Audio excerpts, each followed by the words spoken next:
자, 오늘 우리 추수감사주일인데 이스라엘 백성들이 이렇게 추수했을 때의 그 기쁨을 어떻게 서로 나누는지 함께 살펴보기를 원합니다. 그래서 오늘은 내 이웃을 사랑하라는 제목으로 성경에서 이웃사랑에 대한 나오는 귀한 부분들을 우리 성도들과 또 오늘 오신 여러분들과 함께 나누기를 원합니다. 다 같이 하나님 말씀은 신명기 16장 13절에서 17절까지 말씀이 되겠습니다. 자, 여기 보면 추수에 대해서 감사했을 때 어떻게 기쁨을 서로 나눴는가 나오거든요. 자, 우리 다 같이 신명기 13장 스크린에 나오니까 이걸 보시면 되겠습니다. 자, 신명기 16장 13절입니다. 13절부터 17절까지니까 제가 13절 읽고 여러분이 14절 그렇게 17절까지 하겠습니다. 너는 내 곡식과 포도즙을 거두어 들인 뒤에 이레 동안 장막절을 지킬 것이며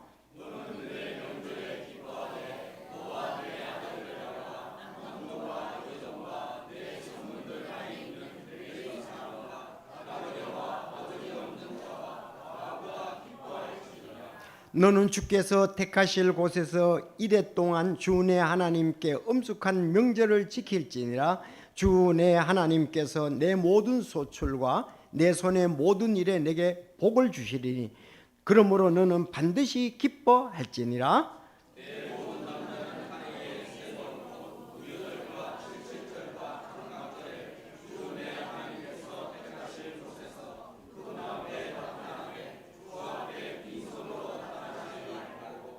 각 사람이 주 내 하나님께서 내게 주신 그분의 복에 따라 자기가 할 수 있는 대로 드릴지니라. 아멘. 잠시 기도하겠습니다. 하나님 아버지, 오늘 이웃초청 추수감사 예배 저희들 드릴 수 있음을 인해서 감사를 드립니다. 참 많은 분들이 먼저 주님의 사랑을 알고 또 이웃에게 사랑의 손길을 뻗칠 수 있음을 감사를 드립니다. 비록 우리의 참 순수한 마음으로 참 비록 적을지라도 하나님께서 받아주시고 여기 오신 모든 분들을 축복해 주시기를 간절히 바랍니다. 진리의 말씀을 듣고 또 저희들을 실천하여 하나님께 영광을 돌리며 이웃사랑이 잘 아름답게 실천되어서 많은 영혼들에게 참 귀한 그 영향력을 끼치는 그런 삶을 사는 저희들 모두가 되게 하여 주옵소서. 오늘 말씀으로 저희들을 새롭게 해 주시고 또 변화가 있는 우리 삶이 되게 하여 주옵소서. 감사드리며 우리 주 예수님의 이름으로 기도드리옵나이다. 아멘. 우리는 보통 이 세상을 각박하다고 그러지 않아요. 그렇지만 각박한 세상 속에서도 사랑의 물결들이 오가고 흘러지는 것을 이렇게 볼 수가 있습니다. 그래서 오늘은 내 이웃을 사랑하라는 제목으로 제가 먼저 있었던 일을 잠깐 예로 들면서 시작하려고 합니다. 어떤 분들은 좀 양해해 주시길 바라고요. 제가 오늘 이틀 전에 넥타이를 3개를 선물 받았는데 오늘 그 가운데 하나를 메고 왔습니다. 그런데 그 사연이 아주 있는 넥타이거든요. 어떤 일이 있었냐면은 저희 예배당 앞에 이 교회 앞에 여기에 거기에 이제 갑자기 이제 어떤 분이 쓰러져 있었습니다. 여자분이. 오늘 혹시 그 넥타이 사장님 안 오셨어요? 네, 우리 초청을 했었는데 사장님 안 오셨군요. 예. 그래서 우리 집 사람이 이제 보니까 쓰러져 있으니까 아마 식사를 하고 오시다가 교회 앞에 맞은편에 쓰러져 있어서 쓰러져 있으니까 우리 사람이 마침 내다보다가 그 쓰러져 있는 여자분을 보고 왜 이렇게 쓰러져 있는가 관심을 가지고 다가갔습니다. 근데 보니까 좀 상당히 좀 위중해 보였습니다. 근데 그 넥타이 사장님도 옆에 같이 있었고 여사장님도 같이 있었고 하는데 아마 119에 신고를 했어요. 근데 119가 늦게 오는 겁니다. 그래서 우리 사람이 적극적으로 다시 또 전화를 했어요. 왜 이렇게 늦게 오느냐고 어디냐고 하면서 그랬더니 마침 그분이 119가 와서 그분을 싣고 보람의 병원을 가셨는데 보니까 뇌혈관 관계가 어려움이 있었습니다. 그래서 만약에 더 늦게 갔더라면은 몸이 반신불수나 이렇게 어려움을 겪었을 거라고 그렇게 하면서 넥타이 공장의 그 여사장님이 이제 우리 사람한테 고맙다고 적극적으로 전화를 해서 빨리 오게 해서 고맙다고. 근데 그분들은 우리 사람이 전화하니까 여기 길가에 사람이 쓰러져 있는데 빨리 오셔야 되겠다 그랬더니 아니 길가에 쓰러져 있는 사람이 한두 사람이냐. 이제 119에서는 그런 쪽으로 이제 가볍게 얘기시는 거예요. 아니다, 이게 지금 여자분인데 상황이 보니까 급한 것 같다. 막 이렇게 독촉을 좀 했던 것 같아요. 그래서 오셔가지고 그래도 이제 그래서 이제 며칠이 한 2주 정도 지난 것 같아요. 그런데 이틀 전에 그 넥타이를 이제 3개를 가져오신 거예요. 알고 봤더니 이 옆에 넥타이 공장이 있는데 거기서 이제 지하에서 넥타이를 만드는데 3개를 가지고 온 거예요. 그럼 우리 사람한테 좋은 걸 갖다 주지. 저한테 이렇게 3개가 왔습니다. 3개가. 그래서 참 이게 이웃 사랑이라는 것이 그래도 각박한 세상에서 어떤 쪽에서는 계속 흘러가고 있구나. 그래서 오늘 또 마침 우리가 이웃 초청 감사 예배를 드리니까요. 오늘 성경에 보면은 아주 그 이웃을 사랑하는 부분에 대해서 잘 말씀하고 있습니다. 정말 이렇게만 하면 우리는 살만 나는 세상에서 살 수 있고 또 이웃에게 서로 큰 영향을 주고 받을 수 있게 된다고 이렇게 생각을 합니다. 여러분 성경 전체에서 말씀하는 부분이 하나님 사랑과 이웃 사랑이죠. 예. 그래서 예수님도 그렇게 마태복음 22장에 말씀하셨습니다. 첫째 가는 명령이 뭐냐? 예수님께서 그에게 이르시되 내 마음을 다하고 혼을 다하고 생각을 다하여 내 하나님을 사랑하라.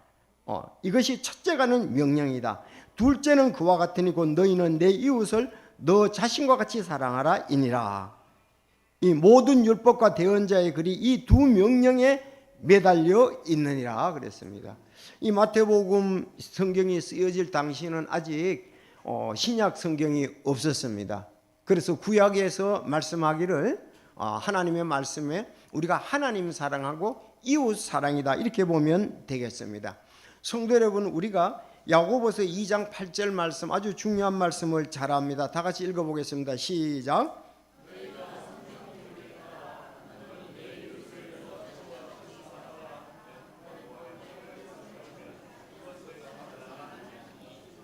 네, 제자 야고보도 너희가 성경 기록에 따라 구약에 아까 얘기한 거예요. 너는 내 이웃을 너 자신같이 사랑하라. 사실 이것이 하나님께서 이스라엘 백성들 또 교회에 말씀하셨는데 내 이웃을 내 자신같이 사랑하라.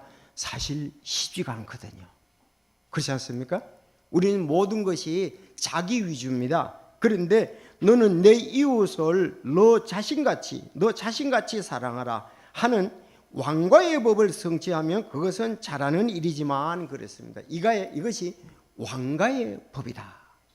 그래서 성도들을 향해서 우리가 왕 같은 제사장이다 이렇게 말하지 않습니까? 그래서 우리 성도들의 왕과의 법이 뭐냐? 이 왕과의 법이라는 말이 영어가 오히려 또 좀 잘 알 수가 있어요. The Royal Law입니다. Royal Law. 진짜 왕과의 법이라는 그 얘기입니다. 성도들은 이렇게 왕과의 법이 뭐냐는 걸 아시고 바로 내 이웃을 내 자신같이 사랑하는 것이다. 그렇게 본문에서는 말씀하고 있습니다. 자, 오늘 성경 말씀은 우리가 추수를 추수하고 들어놓고 수장절 즉 창고에 드리고 난 다음에 드릴 때와 드리고 난 다음에 어떻게 해야 되는지 말씀하고 있거든요. 수장절이라는 말은 한문으로 거둘수 감출장입니다. 거둘수 감출장. 자, 그래서 걷어가지고 감춘다. 즉 우리가 창고에 쌓을 때를 말하고 있습니다. 이제 아마 지난주까지 거의 대부분 농사를 다 이제 추수를 했거든요. 추수를 하면은 그걸 알곡으로 모아서 곡간에 들이지 않습니까? 그리고 난 다음에 이스라엘 백성들은 약 일주일간 이제 밖에서 이제 장막절, 초막절을 지어서 일주일간 그곳에 있게 되는 것입니다. 특별히 여기 추수했을 때 자, 오늘 이제 세 가지 말씀이 나오는데 무교절도 나오고 칠칠절도 나오는데 무교절은 유월절하고 연결이 됩니다. 이것은 이집트에서 나온 것을 기념하는 겁니다. 칠칠절은 오순절하고 연결이 되는데 첫 열매에 대한 감사하는 겁니다. 여러분, 장막절은 수장절하고 연결되는데 추수감사와 광야의 40년 동안 하나님께서 보호하시고 인도하신 것에 대한 기념입니다. 그러니까 이스라엘 백성들은 농사를 지으면은 이제 첫 열매에 대해서도 감사했고, 가을에 이제 마지막 거둬들일 때도 감사한 것을 볼 수가 있습니다. 그런가 하면 이집트에서 나온 것도 감사하고, 광야의 40년 동안 하나님께서 보호해주고 인도하신 것도 기념하면서 감사하라고 이렇게 말씀을 하고 있습니다. 자, 우리는 지금 이제 우리에게 일용할 양식을 주신 하나님께 감사하고, 우리를 또 죄에서 구원해 주신 하나님께 기념하면서 감사하지 않겠습니까? 바로 그것이 예배와 연관이 된다는 말씀입니다. 그래서 세 가지 간단히 말씀을 드릴게요. 첫째, 추수 하나님께 감사하자. 오늘 말씀에 하나님께 감사하자. 16절 17절입니다. 저 수정하시고요. 추수 하나님께 감사하자. 본문에 그렇게 말씀을 했고 16, 17절에 추수 이웃과 함께 기뻐하자. 그래서 지금 오늘 우리가 이웃과 함께 기뻐하는 거예요. 하나님께 감사하면서. 그래서 찬양을 했잖아요. 그래서 이웃과 함께 감사하자. 세 번째 추수 이웃을 위해서 남겨둘 것이 있습니다. 그것이 성경에서 말씀인데 간단하게 말씀을 드리면 오늘 여기 13절부터 잠시 보겠습니다. 16절 17절 보겠습니다. 자, 내 모든 남자는 한 해에 3번 동안 무교절과 칠칠절과 장막절에 주 내 하나님께서 택하실 곳에서 그분 앞에 나타나되 주 앞에 빈손으로 나타나지 말고 각 사람이 주 내 하나님께서 내게 주신 그분의 복에 따라 자기가 할 수 있는 대로 드릴지니라. 여기 이제 우리 성도들이 지금 이 사실을 알고 하나님께 드렸습니다. 하나님의 사역에 필요한 부분을 드렸습니다. 여러분, 한 해를 돌이켜보면 추수에 농부의 수고는 필수적입니다. 그러나 우리 다 같이 생각을 하실 수 있잖아요. 땅과 하나님께서 땅을 만드시고 씨앗을 주시고 햇빛과 비를 주시며 자라게 하셨습니다. 농부들과 나라의 관리들이 비가 내리지 않으면 한국 사람들이 신문에 뭐 한다고 그러죠? 기우제를 지낸다는 얘기죠. 그래서 비를 내려달라고 신에게 기도하는 것이 기우제입니다.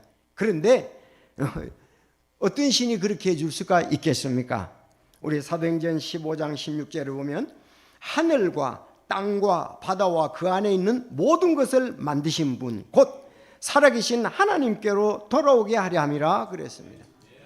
여러분, 하나님께서 하늘과 땅과 바다와 그 안에 있는 모든 것을 만드셨다. 그렇게 기록이 되어 있습니다. 아마 이건 뭐 세상에서는 들을 수가 없고 교회에서 들을 수 있고 성경에서 그렇게 말씀을 하시는 부분인데 뭐 다른 데는 왜 창조주를 모르니까 그렇습니다.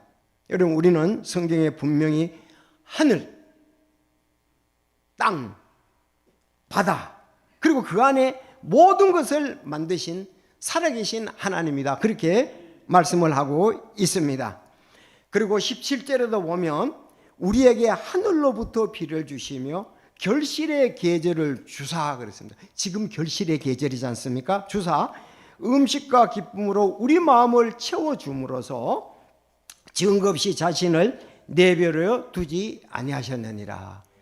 하나님이 살아계신 것을 우리가 볼 수 있는 것이, 느낄 수 있는 것이 하늘에서 비를 주시고 결실의 계절을 주셔서 우리가 음식과 기쁨으로 우리 마음이 채워지게 한다는 말씀입니다. 그래서 하나님은 증거 없이 우리들을 그냥 내버려 두지 아니하시고 하늘과 땅과 바다와 그 가운데 있는 모든 것을 창조하시고 또 비를 내려주시고 계절에 따라서 심게 하시고 결실을 주시고 음식과 기쁨을 우리에게 주셨다는 말씀입니다. 저희들은 그렇게 믿기에 오늘도 하나님께 감사를 하는 것입니다. 고린도전서 3장 6절에도 나는 심었고 아볼로는 물을 주었으나 하나님께서 자라나게 하셨으니. 자, 우리는 심습니다. 그렇지 않습니까? 또 우리는 물을 줍니다. 근데 자라나게 하시는 분은 하나님이시다. 그렇게 말씀을 했습니다. 여러분, 제 옆에 이렇게 국화가 있습니다. 국화가 있는데 제가 이걸 봄에 이식을 하여 땅에 심었습니다. 그리고 여름 내내 물을 주었습니다. 그런데 하나님께서 자라게 하셨음이 틀림이 없습니다. 제가 자라게 할 수는 없거든요. 우리 지난주에보다 지금은 꽃이 더 많이 피었는데 다음 주일은 더 많이 필 것입니다. 신기합니다. 지금 계속 자라고 있습니다. 우리가 눈에 잘 보이진 않지만 지금도 계속 자라서 며칠 있으면 더 많이 꽃이 피어 있는 것을 볼 수가 있습니다. 그래서 이 물을 주면 자라요. 자녀들도 음식을 먹고 자라지요. 사실 당연한 것을 자세히 살펴보고 생각해 보면 신기합니다. 좀 더 깊이 생각하고 또 자랐네? 또 자랐네? 그럴 수가 있습니다. 여러분, 알버트 아인슈타인이 이렇게 얘기를 했습니다.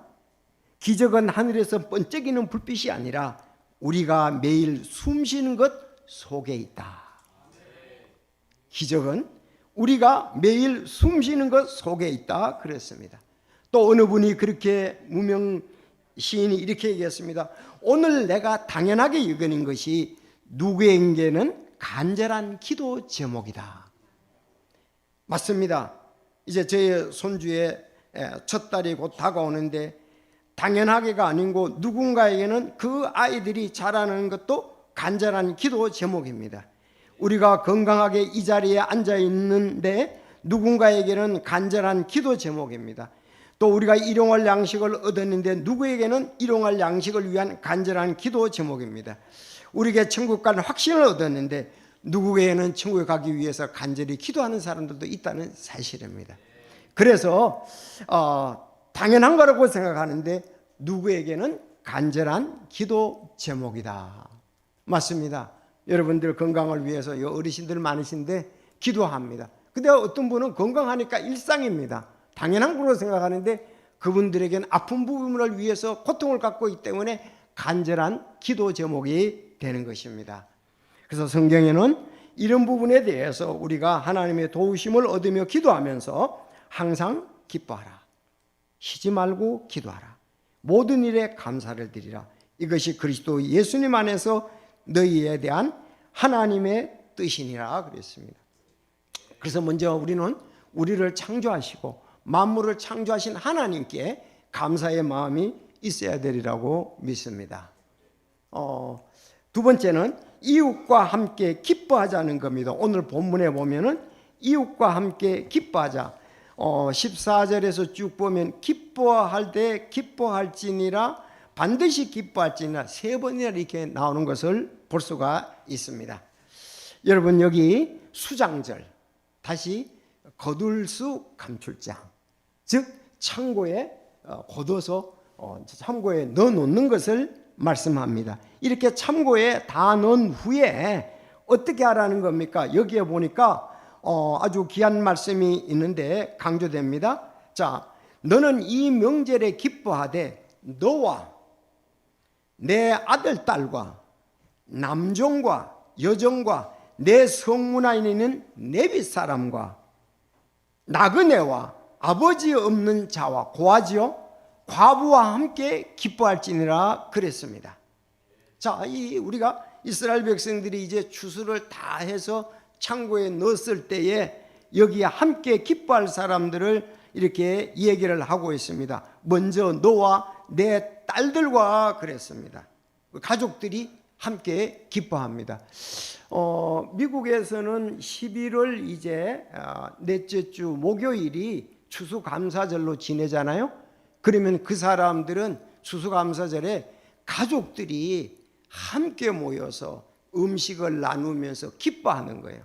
미국은 워낙 넓기 때문에 가족들도 다른 주에, 우리는 옹기종기 보통 모여 살고 좀 좁지만은 미국에는 먼 주에서도 있거든요. 그러니까 이동들이 추수감사절 때는 대단한 거예요. 왜? 가족들이 함께 모이기 위해서 차량도 거기도 많고 또 비행기로도 이렇게 이동하고 해서 가족들이 함께 모여서 1년 동안 지내온 거 기뻐하면서 이렇게 함께 식사도 한다는 겁니다. 오늘도 제가 보니까 가족들이 함께 온 거 기쁘게 환영합니다.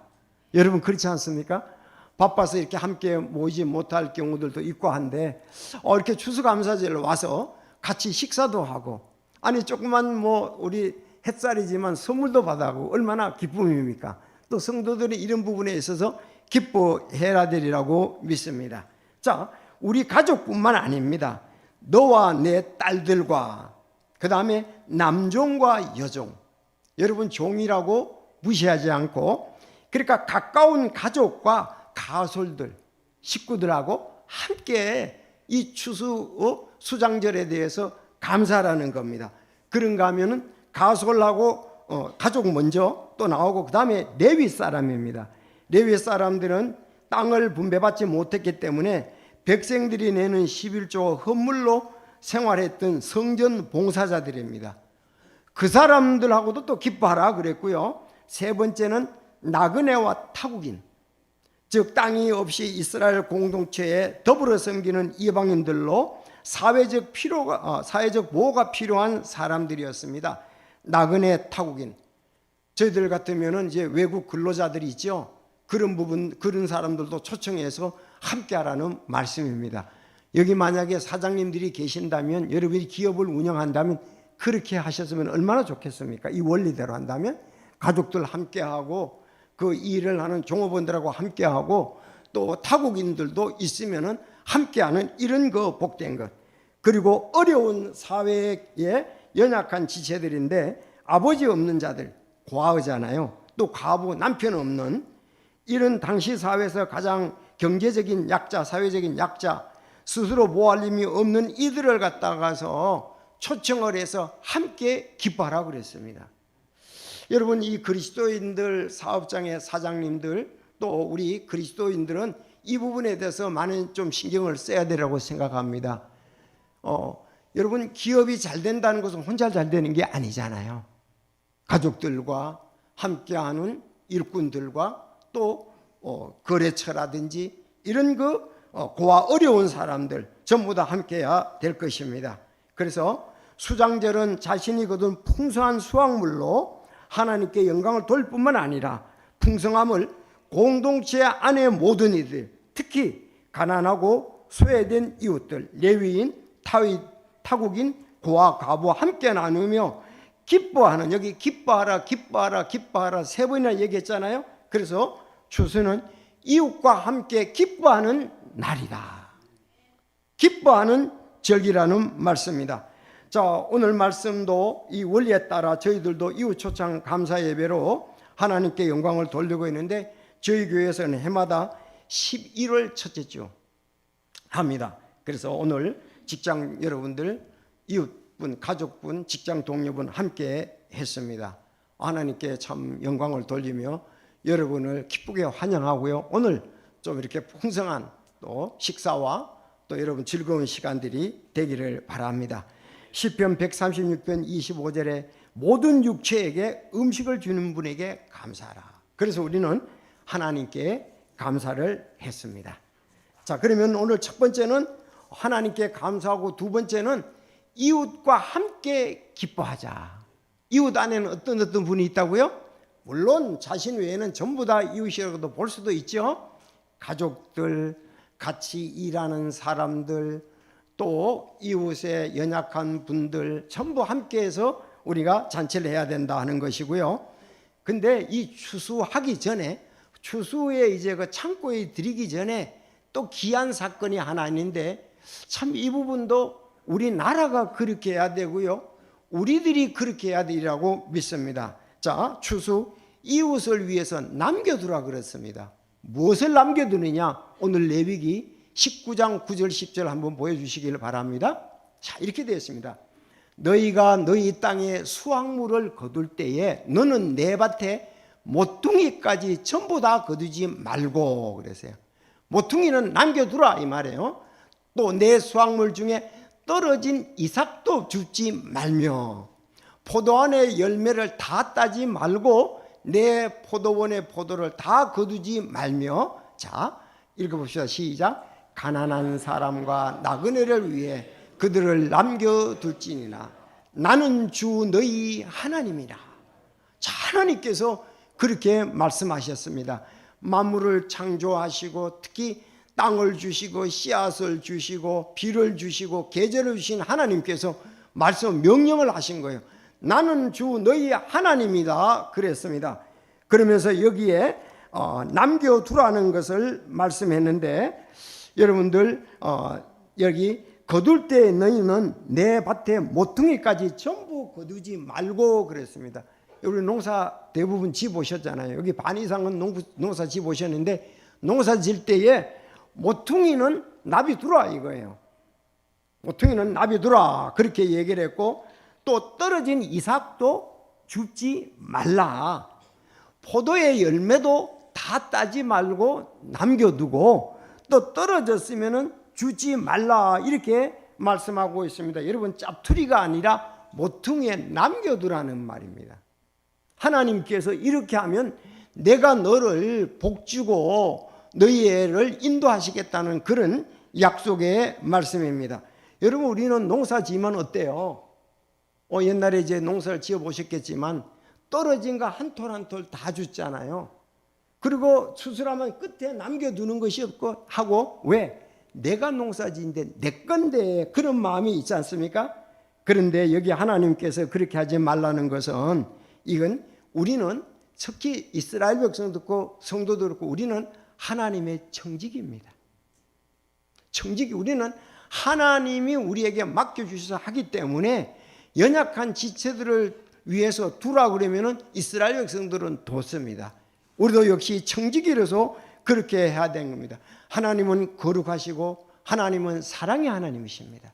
그래서 나는 거룩하고 나는 사랑이 많은데 너희들도 나의 성품에 따라, 내가 하는 방법에 따라 너희들도 그렇게 하라고 말씀을 하셨습니다. 진정한 사랑을, 도움을 받는 이의 마음을 헤아려 섬세하게 합니다. 만약에 내가 농사 지어가지고 다 주면은 그분들이 너무 미안해할 것 아니겠어요? 줍는 거는 너가 주라. 모퉁이에 남겨놓은 것은 너가 배에 가서 적지만은 가져가서 너희 일용할 양식을 삼으라는 겁니다. 하나님 대단하시잖아요. 여러분, 이렇게 할 때에 어떻습니까? 서로 없는 사람에게도 도움이 가고 있는 사람들이 정말 그걸 나눈다 이 말입니다. 우리도 그런 부분들에서 그렇게 해야 되라고 믿습니다. 밭모퉁이 외에도 떨어진 이삭, 떨어진 밭은 주인이 회수할 수 있지만 줍지 말고 남겨두라고 명령하신 것을 볼 수가 있습니다. 참 하나님께서는 전지전능하셔서 이웃에 대한 이 배려를 많이 하려고 합니다. 만약에 우리나라가 그렇게만 한다면은 가난한 사람이 그래도 너무 미안하지 않고, 자기도 농사는 안 짓지만 그럴 때 거둘 때 자기 것을 거두어서 그래도 필요한 부분들은 공급하지 않겠나, 그렇게 생각을 합니다. 사실 우리의 세금도 그런 데 쓰이거든요.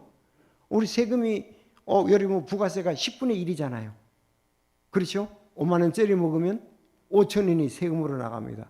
그 세금 중에는 나라의 운영도 있지만 가난한 사람을 돕는 부분도 있습니다.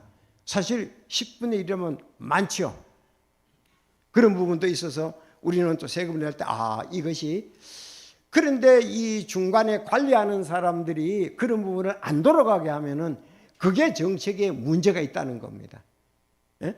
우리는 그런 목적이 일부도 거기에 있는데 그런 부분들을 자기 유익을 위해서 취한다 그러면은 그거는 공복자라고 그러잖아요. 그건 바른 태도가 아닙니다. 우리 백성들이 충분히 낸 세금에 대해서 바르게 잘 정책을 펼쳐야만 하는 것입니다.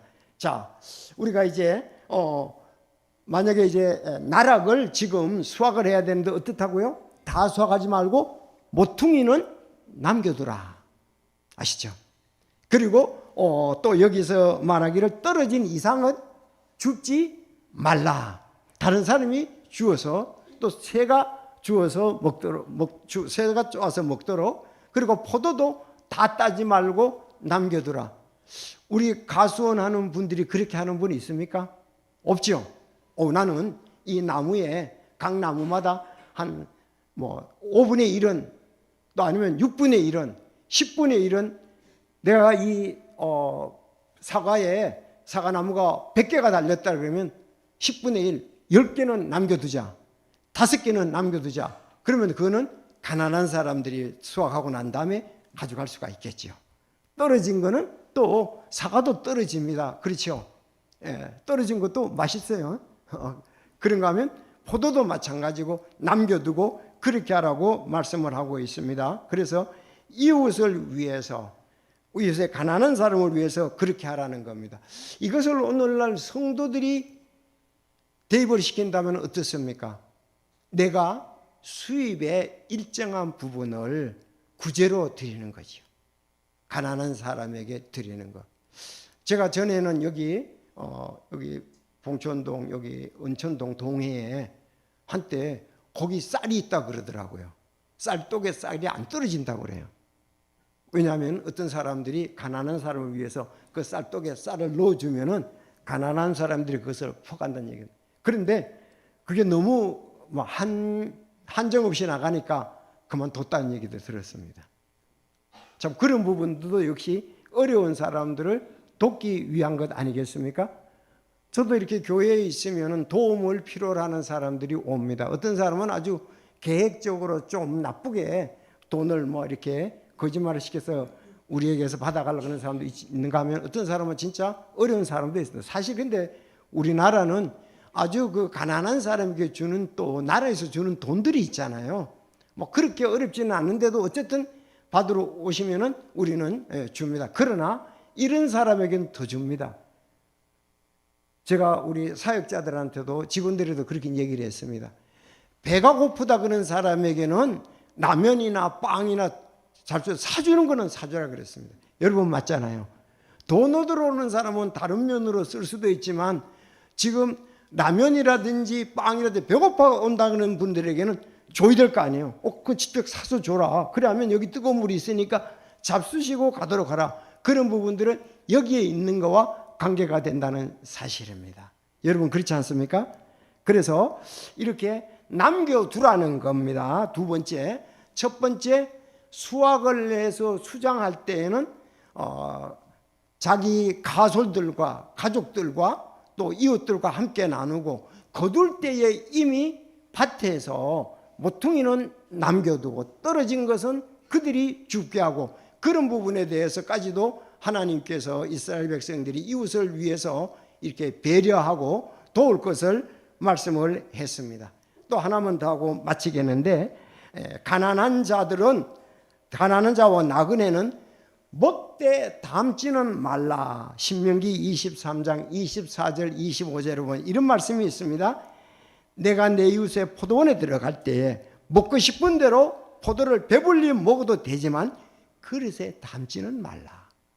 내가 내 이웃에 배지 않는 곡식밭에 들어갈 때에 내 손으로 이삭을 따도 되지만 내 이웃에 배지 않는 곡식에 낫은 되지 말라 그랬습니다. 그러니까 최소한 하나님 만물을 창조하신 하나님은 사람이 먹고 기본적인 그 생존을 유지하는 데는 배려를 하셨다는 말씀입니다. 이스라엘 백성들은 선민이 아니겠습니까? 자기 민족에게 명령으로 이렇게 얘기를 한 겁니다. 그래서 내가 나그네와 이 가난한 사람들이 포도원에 들어가고 사과밭에 들어갔습니다. 그때 너가 먹고 싶은 대로 배불리 먹어는 되는데 그릇에 담아가지고 가지 말라 이거예요. 놀랍죠? 그리고 이삭을 잘라서 비벼서 먹어도 되지만 낫은 되지 말라 그렇게 말씀하고 있습니다. 그래서 진정한 이웃사랑은 또 먹을 과 담을 것을 구별하는 지혜입니다. 여러분들 같이 이렇게 여러분이 직장에 다시 사장님이라면은 이렇게 경제적으로 어려운 사람들이 있다면은 이게 생명에 또 우리가 생활에 지장이 받을 정도로 어렵다면 이것을 도와야 된다는 말씀입니다. 예수님께서도 제자들과 함께 그 밀밭 사이를 지나가셨지요. 그때 제자들이 어떻게 했습니까? 밀을 비벼서 먹었던 것을 신약에서도 얘기하고 있습니다. 이것은 구약에 말씀하신 원리가 거기에서 적용이 됩니다. 또 이런 부분을 보면은 우리가 교회가 참 이렇게 어려운 사람에게 손을 내는 부분도 있고, 또 한편으로는 어렵더라도 우리가 주님께서 맡기신 귀한 사명을 잘 감당해야 된다는 의미도 있습니다. 이삭을 비벼 먹을 정도로 또 어려움들도 있었다는 사실입니다. 그래서 예수님께서 안식일에게 곡식밭 사이로 지나가신데 그분의 제자들이 시장하여 곡식 이삭을 따먹더라, 그렇게 되어 있습니다. 또 성경의 룻기는 보면은 룻기에 룻은 룻이 시어머니 나오미를 봉양하기 위해 보아스 밭에서 이삭을 줍는 이야기가 나옵니다. 그래서 떨어뜨려 놨기 때문에 가난한 사람이 줄 수가 있기 때문에 그렇습니다. 여러분, 아주 명화 중에서 밀레의 이삭 줍기 보시죠. 이삭 줍기. 이것은 프랑스의 그 사실주의를 대표하는 그 밀레인데, 그 단순한 농촌 풍경을 넘어서 사회의 현실과 노동의 가치를 깊이 담고 있는 내용입니다. 그림에 보면은 허리를 깊이 숙여서 땅에 떨어진 이삭을 줍고 있는 3명의 농촌 여인들이 보입니다. 그들은 옷은 남루했고 고된 노동으로 인해 얼굴은 그늘에 가려져 잘 보이지 않습니다. 밀레는 이런 모습을 개인이 아닌 당시에 가난한 농민 계층을 상징하는 모습으로 그렸습니다. 그런데 그 뒤에 보면은 풍성하게 쌓인 멸집단에 곡식을 가득 쓰는 수레와 추수를 감독하는 이런 그 관리인 같은 사람이 말을 타고 있는 모습을 보게 됩니다. 근데 그 세 여인이 이삭과 함께 그 묵묵히 기도하는 모습도 우리가 볼 수가 있습니다. 그런 모습을 보면 참으로 하나님께 감사하고 어려움을 또 주님께 도움을 구하는 그런 내용입니다. 그래서 신앙의 경건함과 존엄성도 부여해 있는 것을 볼 수가 있습니다. 그래서 여인들의 모습은 마치 기도하는 듯 경건해 보이고 노동의 신성함을 강조하는 부분으로 볼 수가 있습니다. 자, 이렇게 해서 제가 3가지를 여러분에게 말씀을 드렸습니다. 첫째, 곡식을 이제 추수해서 창고에 드릴 때에 드리고 난 다음에 함께 기뻐하는 것. 두 번째, 추수되었을 때에 자기 밭에 모퉁이는 남겨두고 떨어진 이삭은 줍지 않고 떨어진 포도도 줍지 않는 것. 그런 그 이웃 사랑에 관한 것을 말씀을 드렸습니다. 자, 또 우리는 밭에 배고파서 그럴 때에 그 포도라 먹을 수도 있고 그 밀도 먹을 수 있지만 담지는 말고 나선되지 말라. 그래서 최소한 어려움에 공감하고 함께하는 그런 이스라엘 백성들의 모습을 볼 수가 있습니다.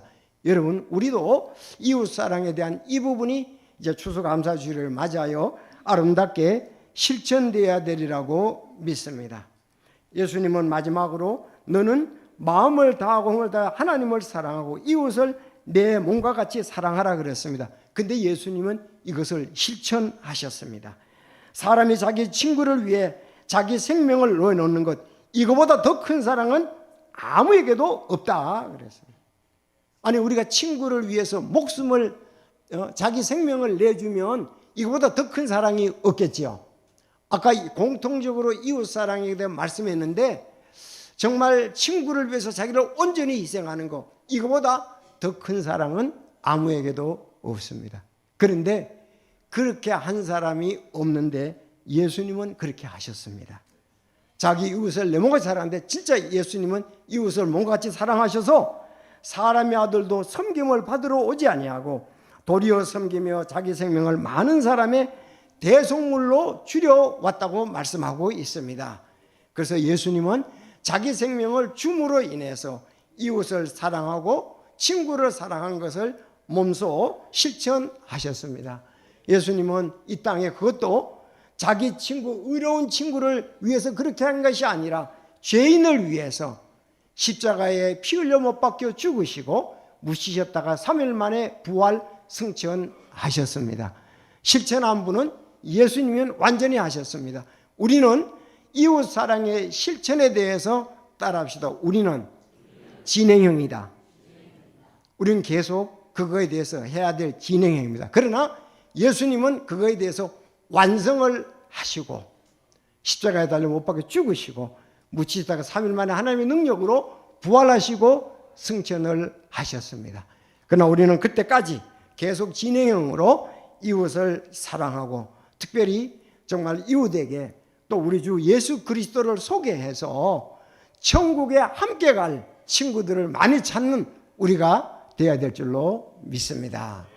그래서 여기 오신 분 모든 분들이 참으로 예수님께서 우리 죄를 위하여 죽으시고 묻히셨다가 장사됐다 3일 만에 부활하셔서 우리의 죄가 용서되었고 회개하고 믿는 자는 하나님의 자녀가 된다는 것, 이것이야말로 예수님이 이웃사랑을 100% 완전히 실천한 분이시라는 것입니다. 그래서 그분을 믿는 자는 천국에, 강남이 아니고 천국에 영원히 주님과 함께 있게 될 것입니다. 여러분 또 화요 시니부에 오셔서 그렇게 믿으시고 오늘 오신 가족 여러분, 지인 여러분, 십자가의 그 복음에 대해서 귀하게 여기시고 믿는 여러분 모두가 되시기를 바랍니다. 이렇게 추수감사 예배에 오셔서 말씀 또 들으시고 함께 해주셔서 감사를 드립니다. 기도드리겠습니다.